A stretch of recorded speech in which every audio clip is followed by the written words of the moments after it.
ಮಗು ಬದುಕಿ ಬರಲಿ ಅಂತ ಹೇಳಿ ತಾಯಿ ಕಣ್ಣೀರಿಡ್ತಿದ್ದಾರೆ. ಸ್ಥಳದಲ್ಲಿ ಅಧಿಕಾರಿಗಳು ಬರದಿಂದ ರಕ್ಷಣಾ ಕಾರ್ಯಾಚರಣೆಯಲ್ಲಿ ನಿರತರಾಗಿದ್ದಾರೆ. ಅಗ್ನಿಶಾಮಕ ಸಿಬ್ಬಂದಿ ಸ್ಥಳದಲ್ಲಿದ್ದಾರೆ. SDRF ಟೀಮ್ ಕೂಡ ಸ್ಥಳಕ್ಕೆ ಆಗಮಿಸ್ತಾ ಇದೆ. ಕಾರ್ಯಾಚರಣೆ ಇನ್ನೂ 1.5 ಗಂಟೆ ನಡೆಯುತ್ತೆ ಅಂತ ಹೇಳಿ ಅಧಿಕಾರಿಗಳು ಮಾಹಿತಿಯನ್ನ ಕೊಟ್ಟಿದ್ದಾರೆ. ಕುಟುಂಬಕ್ಕೆ ಮಗುವನ್ನ ಜೀವಂತವಾಗಿ ಕೈಗಿಡುವಂತಹ ಭರವಸೆಯನ್ನ ಕೊಟ್ಟಿದ್ದಾರೆ. ಸತತ 10 ಬೋರ್ವೆಲ್ಗಳನ್ನ ಕೊರೆಸಿದ್ರು ಸತೀಶ್ ಕುಟುಂಬ. ಬರಗಾಲದ ಎಫೆಕ್ಟ್ ಆಗಿದೆ. ಆದರೆ 10ನೇ ಬೋರ್ವೆಲ್ ಕೊರೆಸಿದಾಗ ಅದರಲ್ಲಿ ನೀರು ಬಂದಿತ್ತು. 1.5 ಇಂಚು ನೀರು ಸಿಕ್ಕಿತ್ತು. 265 ಅಡಿ ಆಳ ಕೊರೆಸಿದಂತಹ ನಂತರದಲ್ಲಿ 1.5 ಇಂಚು ನೀರು ಲಭ್ಯವಾಗಿತ್ತು. ಅದೇ ಬೋರ್ವೆಲ್ಗೆ ಮೋಟಾರ್ನ ಅಳವಡಿಸಬೇಕಾಗಿತ್ತು ಇವತ್ತು. ಆ ಕಾರಣಕ್ಕಾಗಿ ಬೋರ್ವೆಲ್ನ ಓಪನ್ ಇಟ್ಟಿದ್ರು. ಅಷ್ಟರಲ್ಲಿ ಇಂಥದ್ದೊಂದು ದುರ್ಘಟನೆ ಸಂಭವಿಸಿದೆ. ಈ ಬಗ್ಗೆ ಮಾತನಾಡೋದಕ್ಕೆ ನಮ್ಮ ಜೊತೆ ಮಗುವಿನ ಅತ್ತೆಯಾಗಿರುವಂತಹ ಲಕ್ಷ್ಮಿಯವರು ನಮ್ಮ ಜೊತೆ ಸಂಪರ್ಕದಲ್ಲಿದ್ದಾರೆ. ಲಕ್ಷ್ಮಿಯವರೇ, ನಮಸ್ಕಾರ. ನಮಸ್ಕಾರ ಮೇಡಮ್, ಸ್ಥಳದಲ್ಲಿ ಇದ್ದೀರಾ ನೀವು?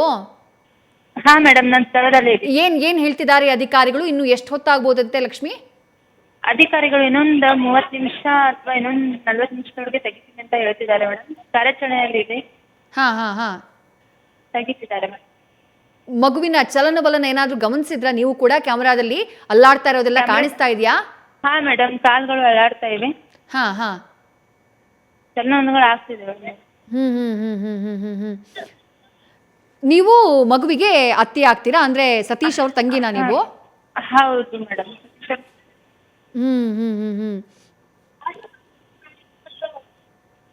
ಎಲ್ರು ನಿಮ್ ಕುಟುಂಬಸ್ಥರೆಲ್ಲರೂ ಕೂಡ ಸ್ಥಳದಲ್ಲೇ ಇದ್ದೀರಾ ಸದ್ಯಕ್ಕೆ? ಹಾ ಮೇಡಮ್, ಕುಟುಂಬಸ್ಥರೆಲ್ಲರೂ ಇದೆ. ಪೂಜಾ ಅವರು ಕೂಡ ಆಗ್ಲೇ ಮಾತನಾಡ್ತಾ ಇದ್ರು. ಬಟ್ ಆಘಾತದಲ್ಲಿದ್ದಾರೆ ಪೂಜಾ ಅವರು. ಮೊದಲ ಮಗು ಬೇರೆ. ಏನ್ ಹೇಳ್ತಿದ್ದಾರೆ ಸದ್ಯಕ್ಕೆ? ಕುಟುಂಬಸ್ಥರೆಲ್ಲ ಏನ್ ಹೇಳ್ತಿದ್ದಾರೆ? ಎಲ್ಲರೂ ಪ್ರಯತ್ನ ಮಾಡ್ತಿದ್ದಾರೆ ಮೇಡಮ್. ಆಲ್ಮೋಸ್ಟ್ ಮಗು ಹೊರಗೆ ತೆಗಿ ಪ್ರಯತ್ನ ಮಾಡ್ತಿದ್ದಾರೆ.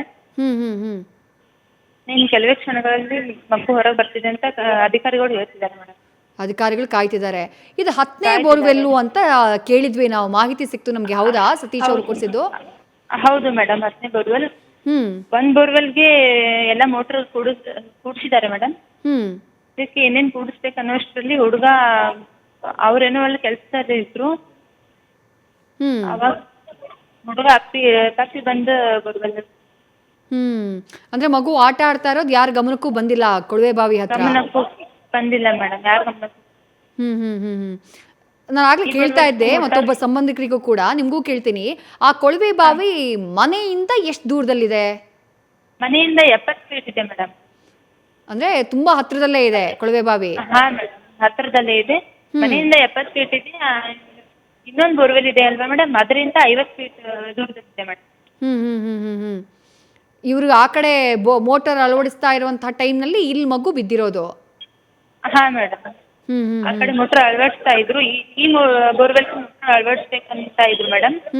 ಅಷ್ಟರಲ್ಲಿ ಮಗು ಹಿಂಗಾಗೋಗ್ಬಿಟ್ಟಿದೆ.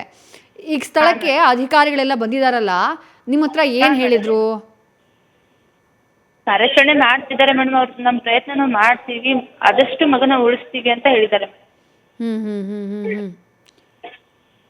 ಎಲ್ರ ಪ್ರಾರ್ಥನೆ ಕೂಡ ಅದೇ ಲಕ್ಷ್ಮಿ ಅವರೇ. ಎಲ್ಲರೂ ಕೂಡ ಅದನ್ನೇ ಕೇಳ್ಕೊಳ್ತಾ ಇರೋದು. ಸಾತ್ವಿಕ್ ಹೆಂಗ್ ಹೋದ್ನೋ ಹಂಗೆ ಬರ್ಲಿ ಅನ್ನುವಂಥದ್ದೇ ಎಲ್ರ ಪ್ರಾರ್ಥನೆ. ಅದೇ ಪ್ರಾರ್ಥನೆ ಮಾಡ್ತಿದ್ದೀವಿ madam. Right. Thank you Lakshmi ಅವರೇ, ನ್ಯೂಸ್ ಫಸ್ಟ್ ಜೊತೆ ಮಾತನಾಡಿದ್ದಕ್ಕೆ. ನ್ಯೂಸ್ ಫಸ್ಟ್ ನಿರ್ಭೀತಿಯಿಂದ ನಿಮ್ಮ ಪರವಾಗಿ.